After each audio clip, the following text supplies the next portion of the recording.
ସମୁଦ୍ର ଆରେ ଦିନ ହୋଇଯିବ କି ଗଞ୍ଜାମ ବ୍ଲକର 16 ଖଣ୍ଡ ଗାଁ। ହଁ ଆଜ୍ଞା, ଆମେ ଏବେ ଅଛୁ ବର୍ତ୍ତମାନ ବୋଡ଼ମପେଟା ଯେଉଁ ପାଳିବନ୍ଧ ପଞ୍ଚାୟତର ଅଛି। ଏଠାରେ କିଛି ଦିନ ତଳେ 500 ଘର ଥିଲା, ବର୍ତ୍ତମାନ କିଛି ସମୟ ମଧ୍ୟରେ ଗୋଟେ ଗୋଟେ ଘର ଲୀନ ହେବା ଯାଉଛି। ଆମେ କିଛି ସମୟ ମଧ୍ୟରେ ଦେଖନ୍ତୁ, ଏ ଘର ଦେଖନ୍ତୁ, କିଛି ସମୟ ମଧ୍ୟରେ ଘର ଥିଲା, ବର୍ତ୍ତମାନ ଆମ ଆଖି ଆଗରେ ମଧ୍ୟ ଇଏ ସମୁଦ୍ର ଆରେ ଲୀନ ହୋଇଗଲା ଏବଂ ସମୁଦ୍ରର କଳା ରୂପ ଦେଖୁଥିବେ, ଆପଣ ଦେଖିପାରୁଥିବେ, ନିଜେ ସିଧାସଳଖ ଦେଖିପାରୁଥିବେ ଓ ପରିସ୍ଥିତି ବର୍ତ୍ତମାନ ସମୁଦ୍ର। ଯେଉଁ ସମୟରେ 2 କିଲୋମିଟର ଦୂରରେ ସମୁଦ୍ର ଥିଲା ଗାଁଠୁ, ବର୍ତ୍ତମାନ ଗାଁକୁ ଲାଗିକି ଅଛି ସମୁଦ୍ର। ବର୍ତ୍ତମାନ ଗ୍ରାମବାସୀ ମାନେ ଭୟଭୀତ ଅବସ୍ଥାରେ ଅଛନ୍ତି ଏବଂ ଯଦି ଏଠାରେ ଜନବସତି ନାହିଁ, କିନ୍ତୁ ଏ ଯେଉଁ ରହିଛି ଗଞ୍ଜାମ ବ୍ଲକର ପାଳିବନ୍ଧ ପଞ୍ଚାୟତର 9 ଖଣ୍ଡ ଗାଁ ଏବଂ ରହିଛି ରାମଗଡ଼ ପଞ୍ଚାୟତ 7 ଖଣ୍ଡ ଗାଁ, ବର୍ତ୍ତମାନ ଭୟଭୀତ ଅବସ୍ଥାରେ ଅଛନ୍ତି ଗ୍ରାମବାସୀ ମାନେ। ଏବଂ ଆମେ କିଛି ଘର ଦେଖନ୍ତୁ, ତଳ ଦିନେ ଯେଉଁ ଘର ଥିଲା ବର୍ତ୍ତମାନ କିପରି ସମୁଦ୍ରରେ ଲୀନ ହେଇଯାଉଛି। ଏବଂ ଆମେ ମଧ୍ୟ ଅଛୁ ବୋଡ଼ମପେଟାରେ ଅଛୁ ଏବଂ ସେଠାରେ ମଧ୍ୟ କିଛି ଲୋକ ଜମା ହେଇଛନ୍ତି, କିଛି ଲୋକ ଆଲୋଚନା ମଧ୍ୟ କରିବା। ଆଜ୍ଞା, କ'ଣ କହିବେ? ପ୍ରଥମେ ମୁଁ କହିବି, ଆମେ ଏଠି କୋଉଭଳି ଭୟଭୀତ ଅବସ୍ଥାରେ ଅଛୁ ଆପଣ କ୍ୟାମେରାମ୍ୟାନ୍ ଚାହିଁଲେ ଦେଖେଇ ପାରିବେ। ଆମେ ସମସ୍ତେ ଉପସ୍ଥିତ ଅଛୁ। ଆପଣ କ୍ୟାମେରାମ୍ୟାନ୍, ଗଣମାଧ୍ୟମ ବନ୍ଧୁ, କିଭଳି ଭୁଷୁଡ଼ି ପଡ଼ିଲା ଏଇ ବିଲ୍ଡିଂଟି ବର୍ତ୍ତମାନ। ଆଉ ମୁଁ କହିବି, ଖାଲି ସମୁଦ୍ର ଯେଉଁଭଳି ଲଙ୍ଘୁଛି, କୂଳ ଲଙ୍ଘୁଛି, ଖାଲି ଆମର କୋଷ୍ଟାଲ ବେଲ୍ଟ ନୁହେଁ, ସମଗ୍ର 50-60 ଖଣ୍ଡ ଗାଁ ପ୍ରଭାବିତ ହେବେ। କଥା ହେଉଛି ଆମର ଜୀବନ ଜୀବିକା ଉପରେ କଥା। ଆଉ ଯଦି ଜୀବନ ଜୀବିକା ଉପରେ କଥା ଆସେ, ସାଧାରଣ ଲୋକଟି କ'ଣ କରିପାରେ ସେଇଟା ଆମେ ସରକାରଙ୍କୁ ଜଣେଇଦେବୁ। ମୁଁ ଆପଣ ଗଣମାଧ୍ୟମ ଜରିଆରେ ମାନ୍ୟବର ବିଧାୟକ, ମାନ୍ୟବର MP ଏବଂ ଜିଲ୍ଲାପାଳ ତଥା ବିଡ଼ିଓଙ୍କୁ ଚେତାବନୀ ଦେବାକୁ ଚାହୁଁଛି। ମୁଁ ଜଣେଇବାକୁ ଚାହୁଁନି, ଆମେ ପାଳିବନ୍ଧ ପଞ୍ଚାୟତବାସୀ ଆମେ ଚେତାବନୀ ଦେଉଛୁ, ଆଗାମୀ ଦିନରେ ଯଦି ଆମର କିଛି ସ୍ଥାୟୀ ପ୍ରତିକାର ନ କରାଯାଏ, ଆମେ ରାଜରାସ୍ତାକୁ ଓହ୍ଲାଇବୁ ଏବଂ ଭୋଟ ବର୍ଜନ ଭଳି ଦୃଢ଼ କାର୍ଯ୍ୟାନୁଷ୍ଠାନ ନେବା ପାଇଁ ଆମେ ବାଧ୍ୟ ହେବୁ। ଆଜ୍ଞା, ଆମ ବୈଠକରେ ନିଷ୍ପତ୍ତି ହେଇଛି, ଆଗାମୀ 8 ତାରିଖ ଦିନ ଆମେ ଗଣଧାରଣା ଦେବୁ ମାନ୍ୟବର ଜିଲ୍ଲାପାଳଙ୍କ ଅଫିସ ଆଗରେ, ଯଦି ସ୍ଥାୟୀ ପ୍ରତିକାର ନ ହୁଏ।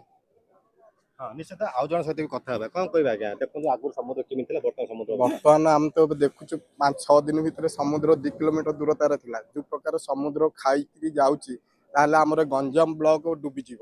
ସେଥିପାଇଁ ଆମେ ସମସ୍ତ ପ୍ରଶାସନକୁ ଅନୁରୋଧ କରୁଛୁ, ଆଗାମୀ ଦିନରେ ଆମେ ଏଠି ସର୍ବଦଳୀୟ ଭାବରେ ସବୁ ଦଳର ଲୋକମାନେ ଏକଜୁଟ ହୋଇ 8 ତାରିଖ ଦିନ ଛତ୍ରପୁର ଜିଲ୍ଲାପାଳ ଅଫିସ ଘେରାଉ କରିବୁ। ଯଦି ଆର କିଛି ପଦକ୍ଷେପ ନ ନେବେ, ଆପଣମାନେ ତ ଆପଣଙ୍କ ମାଧ୍ୟମରେ ଏଇ ପରିସ୍ଥିତିଟା ପ୍ରାୟ ସମସ୍ତ ଜନସାଧାରଣ ଜାଣିଛନ୍ତି, ଓଡ଼ିଶାରେ ସମସ୍ତେ ଜାଣିଛନ୍ତି କୋଉଭଳିଆ ଭୟଭୀତ ଅବସ୍ଥାରେ ଆମେ ଥିଲୁ। ପ୍ରଶାସନକୁ ମଧ୍ୟ ଆମେ ବାରମ୍ବାର ଅବଗତ କରିଛୁ, ଅନୁରୋଧ କରିଛୁ ଯେ ବିହିତ କାର୍ଯ୍ୟାନୁଷ୍ଠାନ ନିଅନ୍ତୁ। ସମୁଦ୍ରର ଜୁଆର ଯେଉଁ ପରିମାଣରେ ମାଡ଼ି ଆସୁଛି, ଦିନକୁ 2 ମିଟର 3 ମିଟର ଆସିବା ଫଳରେ କଣ୍ଟିଆଗଡ଼ ବର୍ତ୍ତମାନ ପ୍ରଥମେ ସମୁଦ୍ର ଭିତରେ ବିଲୀନ ହେବାର ଯଥେଷ୍ଟ ସମ୍ଭାବନା ଅଛି। ତା ସହିତ ଖଡ଼ାକୁଦି, ନୀଳାଦ୍ରିପୁର ଓ ମୟୂରୀପଦା, ଗୋଖୁରଗୁଦା এই ଗାଁ ସବୁ ନିଶ୍ଚିତ ଭାବରେ ସମୁଦ୍ର ଭିତରେ ପଶିଯିବ। ଏଣୁ ଆମେ ତ ବାରମ୍ବାର ଅନୁରୋଧ କରୁଛୁ ପ୍ରଶାସନକୁ, ସରକାରଙ୍କୁ ଯେ ତୁରନ୍ତ ଏହାର ପଦକ୍ଷେପ ନିଅନ୍ତୁ। ଆମର 6 ଖଣ୍ଡ ଗାଁର ବୈଠକ ବସିଥିଲା ଗତକାଲି ବଟେଶ୍ୱର ମନ୍ଦିର ପ୍ରାଙ୍ଗଣରେ।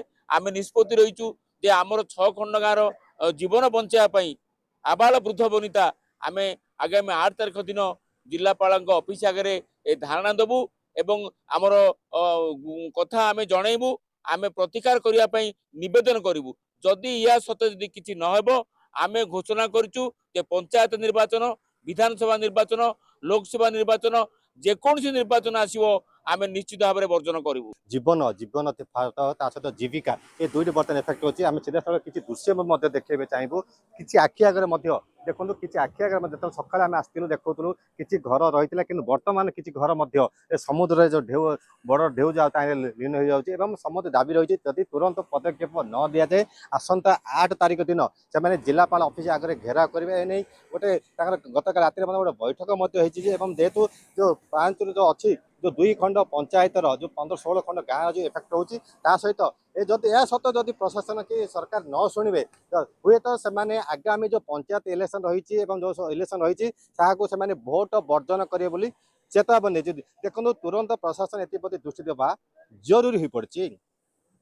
ବୋଡ଼ମପେଟାରୁ ସରୋଜ ରିପୋର୍ଟ, ନ୍ୟୁଜ୍ 7।